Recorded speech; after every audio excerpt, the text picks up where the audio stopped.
নিজের জন্য গিফট পাওয়া থেকে কিন্তু সংসারের প্রয়োজনীয় যদি কোনো কিছু কেউ গিফট করে তাহলে কিন্তু সেখানে বেশি আনন্দ কাজ করে আমার। আসসালামু আলাইকুম, কেমন আছেন সবাই? আশা করছি যে যেখান থেকে দেখছেন ভালো আছেন এবং সুস্থ আছেন। আমিও আলহামদুলিল্লাহ খুব ভালো আছি। দেখতে দেখতে রহমতের 10 নম্বর রোজাটা কিন্তু আমরা শেষ করতে পেরেছি, শুকর আলহামদুলিল্লাহ। অবশেষে কিচেন অর্গানাইজার র্যাকটা আমার ঘরে পৌঁছে গেল। তো কে গিফট করলো সেটা থাকছে আজকের ভিডিওতে। এই গাছটা থেকে দেখতে পাচ্ছেন প্রায় 3-4টার মতো এই যে কুড়ি বের হয়েছে, এখান থেকেও কিন্তু গাছ বের হবে। তো এই গাছটার অনেক বেশি দাম। এটার চারাটা কিনেছিলাম হচ্ছে 450 টাকা দিয়ে। তো এনে তারপরে টবে লাগিয়েছি। আমার বাসায় যে বেড়াতে আসে সেই বলে আমার বাসাটা নাকি ছোটখাটো একটা বাগান। ইনডোর প্লান্টগুলো ঘরে থাকলে কিন্তু মেন্টাল হেলথের জন্য অনেকটাই ভালো। পুরো বাসাতেই কিন্তু আমি কিছু না কিছু গাছ দিয়ে রেখেছি। তো যাই হোক, চলে আসলাম হচ্ছে রমজানের যে সময়সূচি থাকে তো সেটাই লাগিয়ে নিলাম। এটা আমি কিচেনের ডোরে দিয়েছি যেন দেখতে সুবিধা হয়।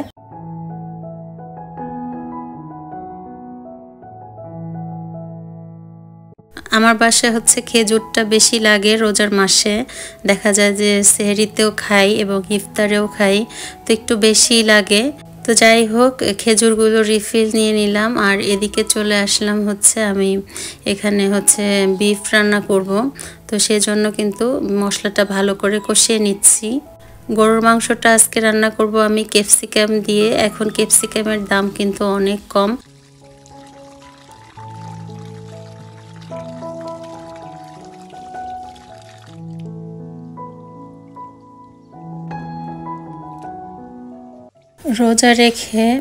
রোজা রেখে কিন্তু প্রতিদিন একই ধরনের খাবার দাবার ভালো লাগে না। তো আমার বাসায় যেহেতু বিফ আর চিকেনটা বেশি রান্না হয়, তার জন্য কিন্তু আজকে একটু ডিফারেন্ট করে রান্না করব।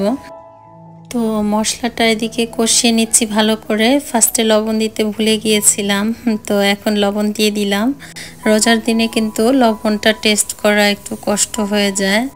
তারপরে যদি আবার ভুলে যাই তো ভিডিও চেক করতে গিয়ে দেখি যে আমি লবণটা দিতেই ভুলে গিয়েছি। তো ভিডিওর পারপাসে কিন্তু অনেক কিছুই এখন সহজ হয়, দেখা যায় কোন জিনিসটা কোথায় রেখেছি আর কতটুকু আছে সেটা কিন্তু টের পাওয়া যায়। তো যাই হোক, এই তো বড় সাইজের একটা টমেটো দিয়েছি আর 2টার মতো ক্যাপসিকাম দিয়েছি। আর এদিকে হচ্ছে ডাল একটুখানি ছিল, তো এটা দিয়ে পেঁয়াজও করব। আর করলা আর আলু কেটে নিয়েছি ভাজির জন্য।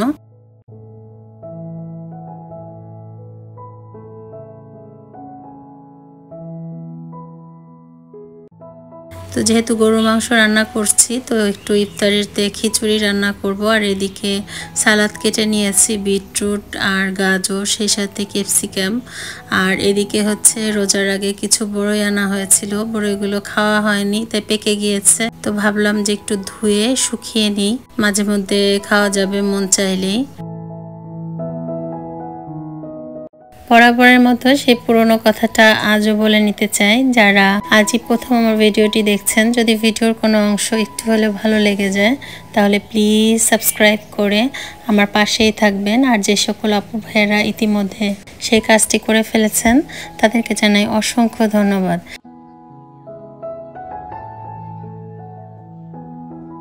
রান্না বাড়ার মাঝখানে কিন্তু জানালা দিয়ে আবার এই যে ছোটদের খেলাধুলা এবং মারামারিগুলো দেখি, এটা দেখতে আমার ভালোই লাগে। ছোট বাচ্চাদের এই আনন্দগুলো কিন্তু শৈশব মনে করিয়ে দেয়। তো যাই হোক, করলা ভাজি করে নিচ্ছি।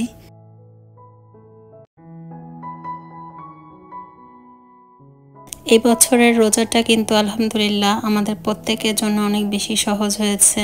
এখনো কিন্তু ঠান্ডা ঠান্ডা লাগে, তো খুব একটা গরম না, যেহেতু গরমে কিন্তু অস্বস্তিও নেই আর সেই সাথে কিন্তু পানিরও তৃষ্ণা লাগে না। রোজাগুলো কিন্তু খুব সহজ করে রাখতে পারছি আলহামদুলিল্লাহ। বেটে রাখা যে ডালটা ছিল তো সেটা দিয়ে এই যে পেঁয়াজও ভেজে নিচ্ছি। আর গরুর মাংসটা খুবই সফট হয়ে গিয়েছে, তো এই মুহূর্তে আমি টমেটো আর ক্যাপসিকামটা মিলিয়ে নিচ্ছি। ক্যাপসিকামটা খুব বেশি সিদ্ধ করা যাবে না, হালকা একটু কাঁচা কাঁচা থাকবে। এই বিফ কারিটা যদি আপনারা ক্যাপসিকাম দিয়ে করেন তাহলে কিন্তু এটার ফ্লেভার অসাধারণ হয়। তো আমার রান্না কিন্তু মোটামুটি হয়ে গিয়েছে, এই পর্যায়ে নামিয়ে নিব।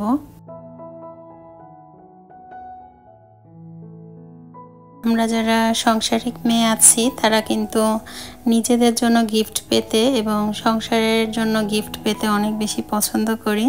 তো আমার ক্ষেত্রে হচ্ছে ভিন্ন।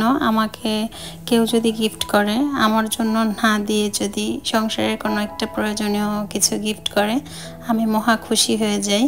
তো এখন যেটা দেখাচ্ছি এটা হচ্ছে একটা কিচেন অর্গানাইজার স্ট্যান্ড। তো এখানে হচ্ছে প্লেট এবং হাফ প্লেট এগুলো রাখার জন্য। এই স্ট্যান্ডটা আমি আড়ং থেকে অনেকবার নেওয়ার চেষ্টা করেছি। তো একবার দেখেছিলাম, তো সেই সময় একটা প্রবলেম ছিল ওই র্যাকটায়, তো আনতে পারিনি। এরপরে অনেকবার খুঁজেছি বাট পাইনি। তো এটা জানতে পেরে আমার পরিবারের কেউ একজন অনলাইন থেকে এটা অর্ডার করেছে, তারপরে আমাকে সারপ্রাইজ করেছে। এই ভালোবাসা একমাত্র পরিবার থেকেই কিন্তু আসে।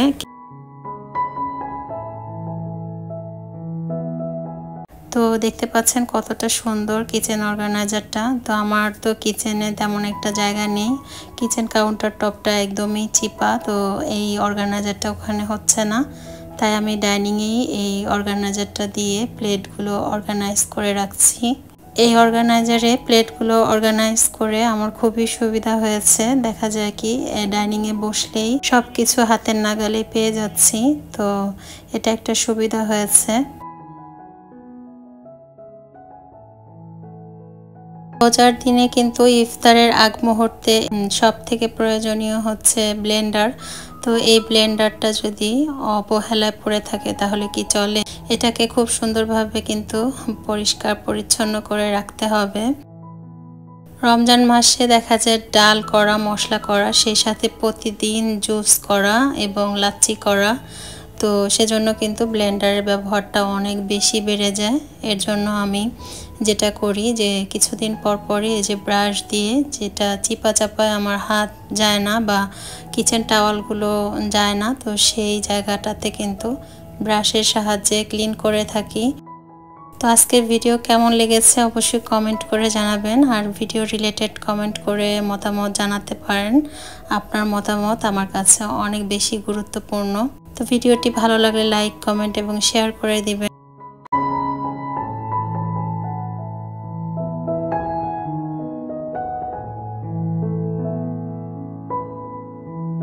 আজকের মতো বিদায় নিচ্ছি। সবার সুস্বাস্থ্যতা কামনা করে সবাই খুব বেশি ভালো থাকবেন, পজিটিভ থিঙ্ক করবেন। আল্লাহ হাফেজ, আসসালামু আলাইকুম।